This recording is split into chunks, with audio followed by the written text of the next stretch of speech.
Welcome back to another episode of Chasing Tails. Your host, Mr. Knock One Down. I'm getting prepared to go out in the morning to do a little bow hunting. I'm loaded up and ready to go. But as right now, I'm gonna replace my pen light. I went to Academy and purchased this True Glow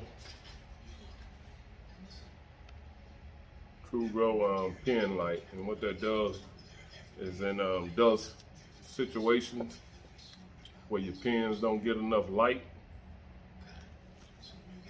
those that orange and green, those are light up with this bow light, and the bow light produces a little blue light, and it shines down through the top here, and it illuminates those pins there. That way you can see where to place your pen depending on what yardage the animal is at.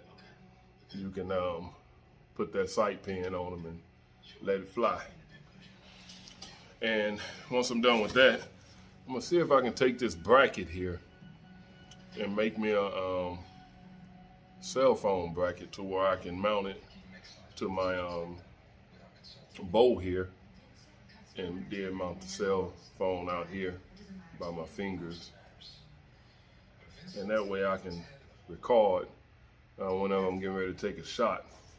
If that's not successful tonight, then if I get a kill tomorrow, it won't be on tape. The shot won't be on tape, but everything else will be on tape, you know, the retrieving the animal and the cleaning him and quartering him up. So, without further ado, I'm gonna put this bow light on here, and then I'll get back with you guys and show you how that actually works. I want to take a quick minute to talk about the different broadheads. The one on my left is a mechanical broadhead, meaning that when it's shot, you have a tip right there for penetration, but upon impact, these razors fold back and create a channel into the muscle. So that's a mechanical broadhead. These are sometimes a little bit more accurate than the next one I'm gonna talk about, but that's the gist of a mechanical broadhead. Sometimes these things break off, you know, depending on if you hit bone or whatnot. But if it doesn't break off after the shot, you just take it, fold it back in there, push it up, fold it back in the slot. It's a mechanical broadhead.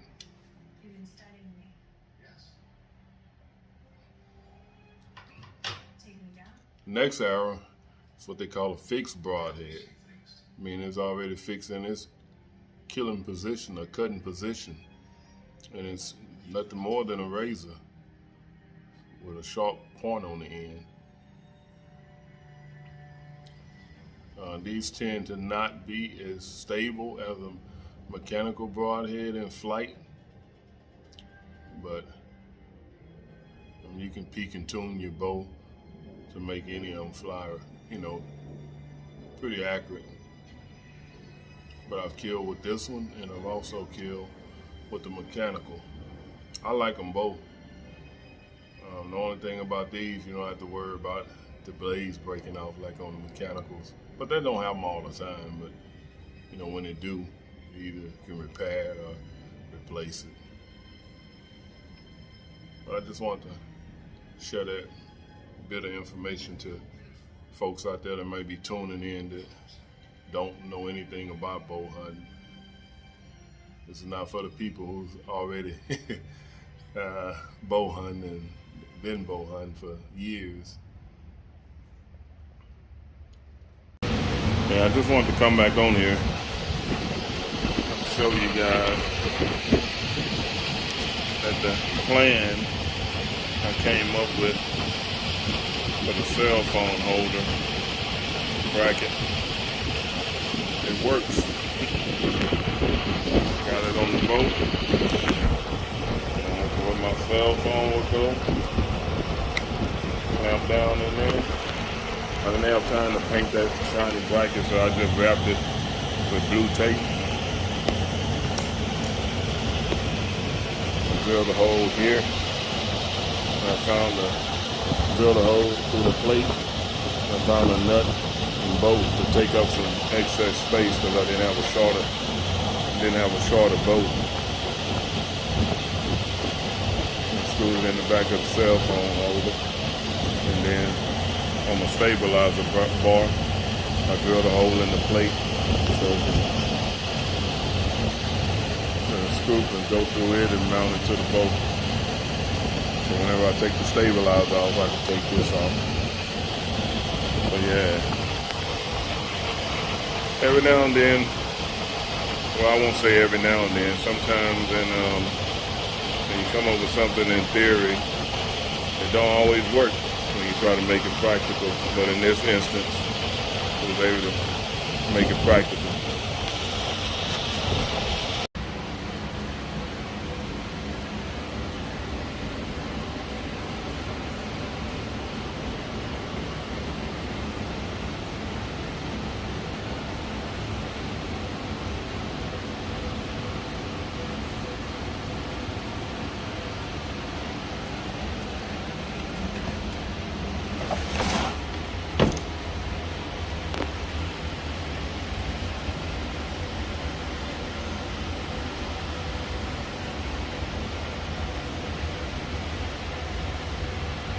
Let's go get them.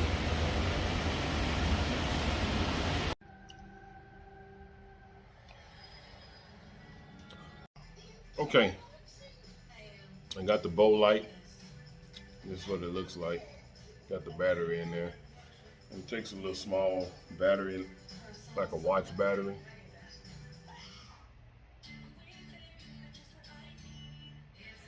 And on this one, this light here, the battery goes in a little channel vertically.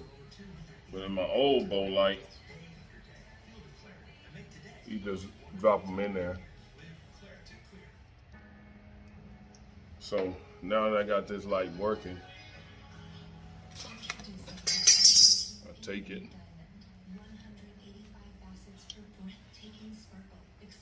and I'll screw it in the top of my sight.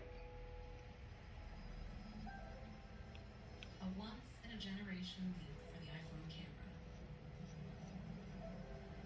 The most advanced display in the smartphone.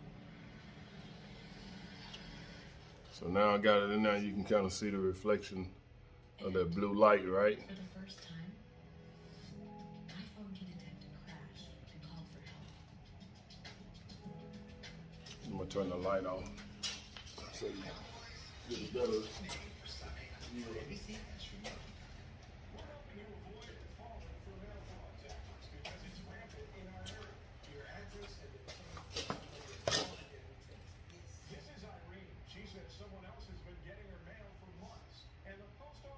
See how those pins glow? Got another light on in the background. I was hoping you could get the... But yeah, I got another light on in the background, but you can see the blue light reflection off the housing of that sight. So just imagine if it was dust dark outside, those fiber optic pins, they would light up.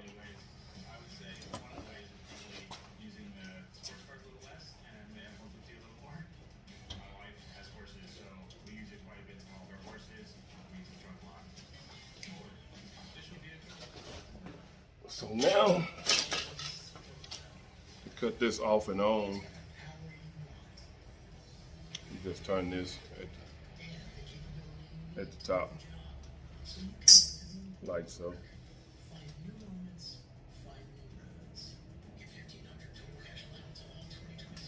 Off, on, off.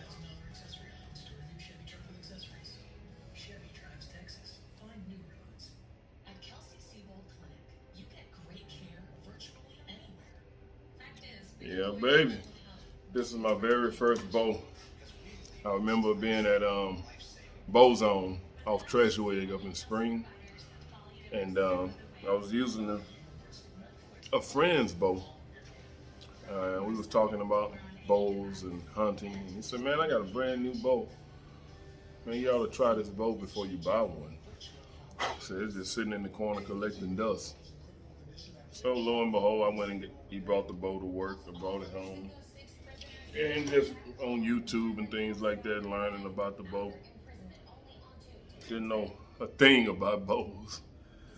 So I go to Bow Zone and I go out and start shooting at the target. And the guy next to me started laughing. And I'm like, the hell he laughing about? So I shot again, and he's just laughing his butt off. So he said, "Hey man, can I tell you something?" I said, "What?" He said, "Man, that bow is too small for you." I said, "Is that right?" I said, "Well, I'm a newbie. I'm trying to learn."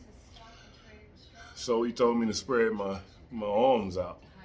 He took a tape measure and measured me from index finger to index finger. I think it was like 83 inches. And if I'm not mistaken, he divided that by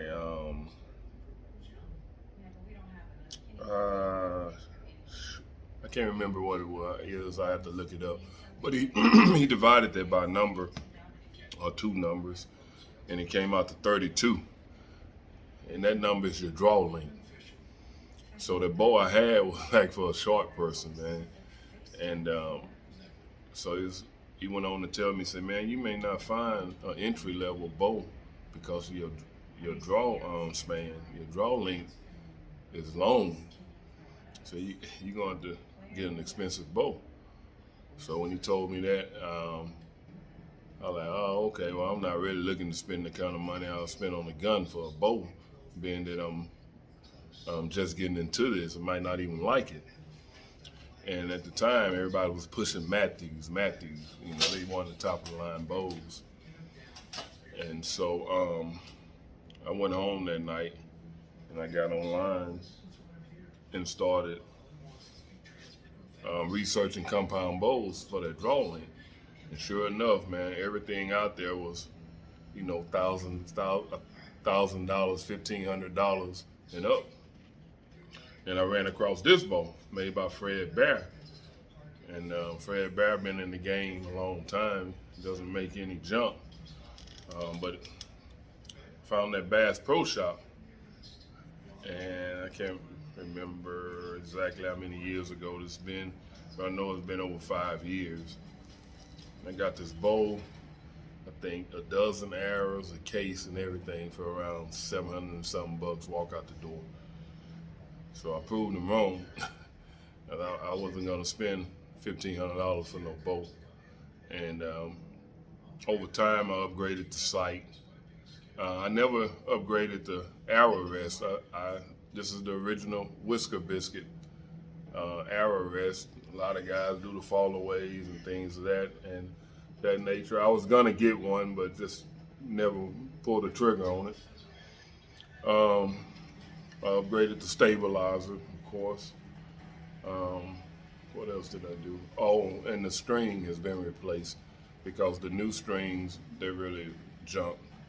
And so guys at Bow Zone redid my string and my peep sight for me. But this is a single cam bow. So you got a roller wheel here, and then your cam is here. It's adjustable. You see all those slots and things, you can adjust this to a shorter drawstring. Mine is all the way to the max. So this is a single cam bow. If this cam was here, what this wheel is, then it would be a dual cam bow. And those tend to shoot a little bit faster.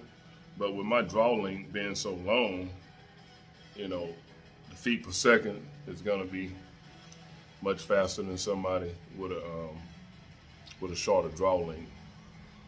So there's no reason for me to upgrade this bow. I've killed about 3 deer with it since I've had it, and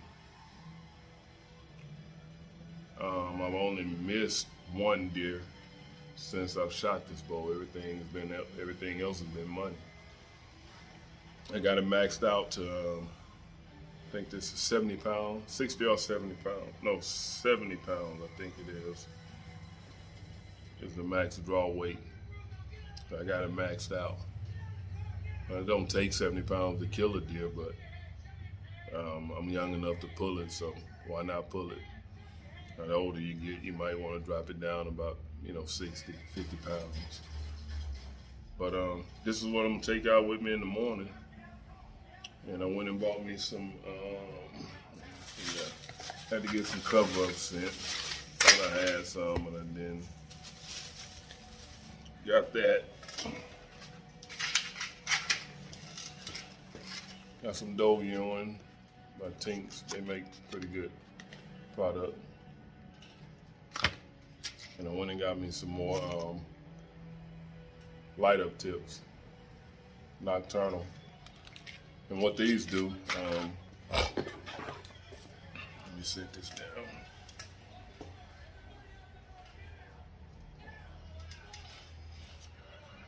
This is the arrow with the broadhead minus the knock. So that's where I get my name from. It's the knock one down. I'm talking about archery hunting, knock, not N. Not K-N-O-C-K, but N-O-C, knock. N-O-C-K, nocturnal. But your knock goes in the end of the arrow, and that's a light, a tracer light. So when I draw back and release the string, when that arrow leaves my string, this lights up. And this is important because if the arrow sticks in the animal and it's dusk dark or whatever when you go to retrieve it, then this is going to give you a reference to what that animal is. It's going to light up. And also, if you just shooting, if you shoot at an animal and you don't have this in there, and you're in a high grass area, it's hard to find your arrow, man. Sometimes if it's in the day when you shoot at an animal, before it get dusk dark, and you get a pass through, you actually hit the animal or you miss the animal, and you're in a high grass area, and then you go down and retrieve your arrow. Sometimes it's hard to find that arrow. But with this, even if you shoot in the daytime, in the early morning, and you can't find the arrow, you wait till it gets dark and walk back and check the area where you shot the deer, and this will be lit up in the grass. So, so these are pretty good to have. Because once you put this with the arrow and the broadhead, now you're looking at a $30+ arrow, and you don't want to lose too many of these. That's more than a box of bullets in most cases. That was before things went sky high. But enough of the chatter. I'm gonna trick this arrow out with these nocturnal knocks, and then I'm gonna put the rest of the stuff in the truck, go inside, take a shower, and get ready to get up about 4 in the morning. Got about an hour drive, so it give me time to grab me something from Buc-ee's and get down in the woods and change out of my shorts and put my hunting clothes on. I don't like to wear my hunting clothes to the woods because along the way you stop in gas stations, going in places, and your clothes picking up that scent that might tip the deers off when you get into their natural habitat. So I normally wear shorts, or even if I wear jeans when I get in the woods, I strip down and put my hunting clothes on, and then I put my scent on and spray my boots down, and might put a little Doe Ewing on the bottom of my boot. And that's my routine when I go hunting, whether it's bow hunting or gun hunting. And The next thing is to hope and pray that you can see something and kill something. So that's it for me tonight. I'm gonna get busy tricking this arrow out, and I'll see you guys in the morning.